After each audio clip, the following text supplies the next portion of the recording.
Good afternoon, Patrick. Congratulations on getting to this point. Um, you being one of the top players at your position, who were some of the people that you looked up to or modeled your game after, or took some pieces to add to your arsenal in the NFL ranks? Well, I just look at corners that's my body type and that has my skill set, sort of. I study a lot of Jalen Ramsey, Jair Alexander, Tre'Davious White, Patrick Peterson, Xavier Howard, those guys, because I feel like my skill set could carry on to their type of skill set in the league and translate. Aaron Suttles, go ahead. And Patrick, you guys were so young in the secondary last year, 4 or 5 new starters. Who did you see really grow up last year, and how do you think that will play benefits for this year's team? I just believe like the freshmen that we had last year. I think just Malachi, Brian Branch, all those guys. I think they grew tremendously throughout the course of the season, and it showed how much they took on, how much they've grown, getting the playbook, getting comfortable out there. I just believe that, as the season went on, later on to the season, they played their best ball. George Stoya, go ahead. Hey, Pat. I was just wondering if you've spoken with the Broncos, and then I have a follow-up question after that. No, I haven't spoken with them. What do you maybe know about the Broncos defense? They've made some pretty big free agency signings with Kyle Fuller and Ronald Darby at corner. How would you maybe fit in that defense? I haven't gotten particular with their defense, but I just think that whatever scheme they want to put me in, or whatever scheme that they got going on, I believe I'll fit well into. Rob Kusner, go ahead. Hey, Patrick. The Eagles just traded back to a spot where it looks like a defensive player could be on their radar. I'm wondering, have you spoken to the Eagles? What do you know about their situation? And then the other names that a lot of Eagle fans were paying attention to were, 2 of your teammates, Jalen and Devontae. Can you explain what it's like to go against those guys when you go against them like you do in practice? Thank you. Well, first off, I haven't spoken to him yet. I just spoke to a lot of teams so far. But, going against those guys in practice, I think it helped me better as a player going against them, competing against them. Like I said, going in every week, you're confident going into the game because you're not going to face as many receivers like them. So in practice, I treat it like a game-like atmosphere. And, just competing against them, I'm pretty sure I made them better, and at the same time, they made me better. Thank you. Casagrande, go ahead. Yeah, we were just talking to Dylan. He was talking about playing through a torn meniscus during the season. Did you notice that? Did you know that? And, what does it say about him that he was able to play through that? I didn't know that until he said it after the season. But for him to play through that just goes to show you how tough he is, how much of a competitor he is. Just to go through an injury like that, it's sort of like, just shows his toughness and how much he wants to be out there on the field. Hats off to him. He's done a tremendous job last year, and, he was a vital leader in defense. So just to have him out there, it was just a great thing. Jacob Infante, go ahead. Hey, Patrick, appreciate you taking the time out to talk to us today. I want to talk a little bit about what goes through your head in terms of pre-snap diagnosis and depending on certain coverages, what you look for in receivers and coverage in terms of what type of coverage to play and how to basically determine what kind of route they're running. Thank you. Well, first off, it starts in the film room. You look at a lot of those things in the film room. The eye in the sky tells everything. So, just dissecting those little things in film, then when you go on the field, you'll absolutely just notice what's about to happen beforehand. And just reading the receiver, you just got to look at, just depending on his split, tendencies throughout the offensive scheme.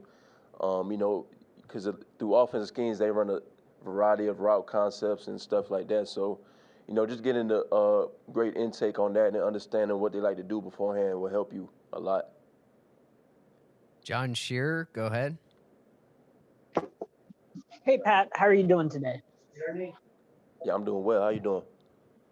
I'm doing pretty well. So growing up, high on the Dolphins personally, I know your dad pretty well, watching pretty good. What would it mean to you to land on the Dolphins or the Chiefs places that he has played, mainly the Dolphins, where he really made a career for himself. What would that mean to you to land with Miami? Thank you.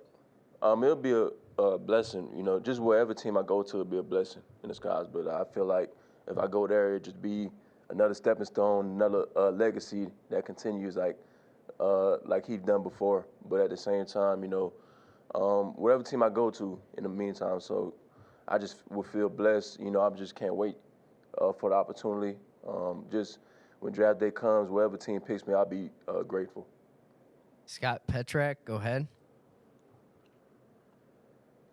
Hey, Patrick, what's the best part and worst part of having your dad as your coach? The best part is just learning from him each and every day, understanding, taking his knowledge with me and carrying it on. He's a great coach. He'll want you to do better, perfect your craft each and every day. And I don't think there's no worst things about it. I think just all in all, when you around him, you understand that he wants what's best for you, and he'll coach you like it. So at the end of the day, it's all love. Karita Parks, go ahead. Yes, hi, Patrick. You mentioned Jair Alexander earlier, and he was considered the best cornerback in his draft class, and as well as you are. From your perspective, what would you say makes your game so special and unique going into the NFL? I think I'm just an all-around great corner. I'm physical, got great technique, could play off and man coverage. I think, and plus my IQ is off the charts, so I just feel like those things could translate into the NFL very well. And, just playing the position for a long time, I think I'm just, my experience level at it and understanding different things that goes around the cornerback position will help me elevate my game to the next level. Sheena Quick, go ahead.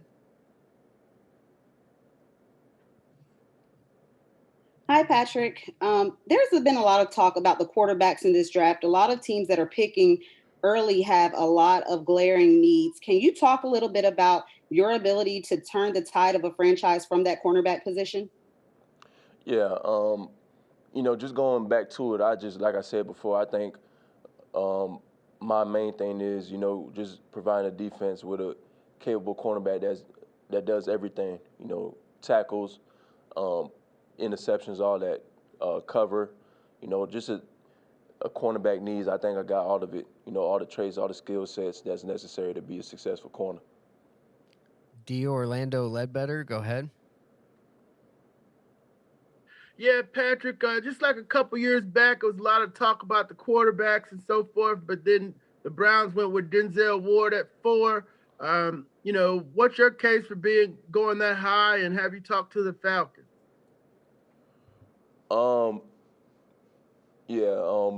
I just think that, whatever team picks me, like I said, I think I'll be excited for the opportunity. I don't really care on which pick I go to, which round I'm in. I'm just ready to play and for whatever organization that picks me. Elaine Poupart, go ahead.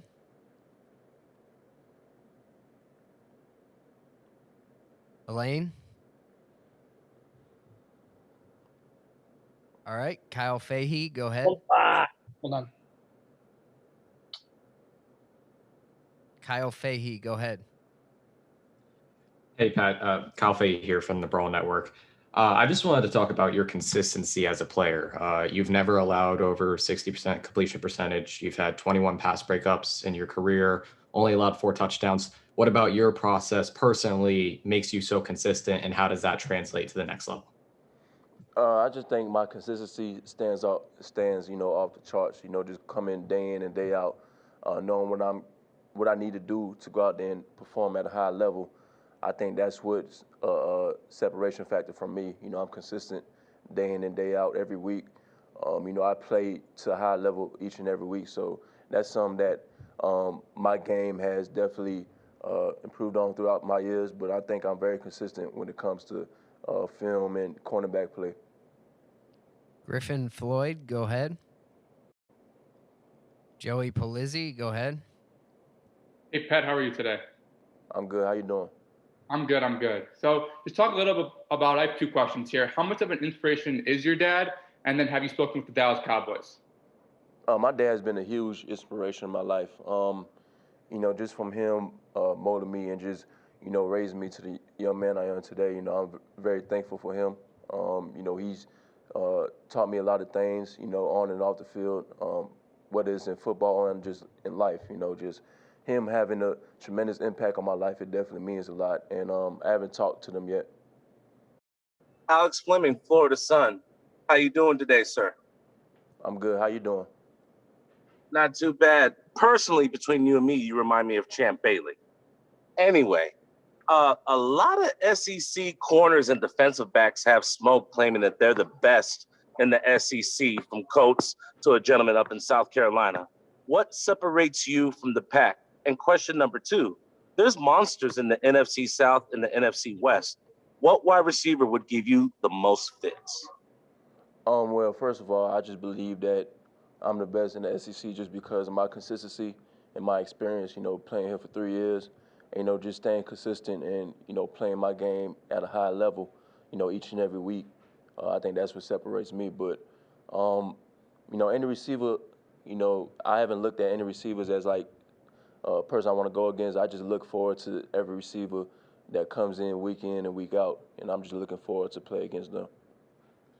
All right, we got time for one more question. Elaine Poupart, go ahead. Hi, Patrick. Sorry about the earlier technical malfunction. So I'm curious to know if you've seen any highlights or game film from your dad from his career, and if you can pick out similarities and differences in your game and his game. And also quickly, if you've had discussions with him that he was a second-round pick and looks like you're going to beat him out as a first-round pick.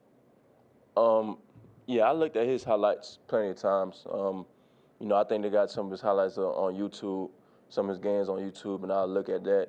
And, his game and my game are very similar because we like to press, and we're very smart out there, understanding opposing teams' tendencies, and, just understanding the cornerback position. That's what our game symbolizes as. But, we haven't talked about which round we're going to go because at the end of the day, I still got to play football. I still got to make a name for myself and still play out there. So it doesn't matter which round or which pick you go to. You still got to play football regardless.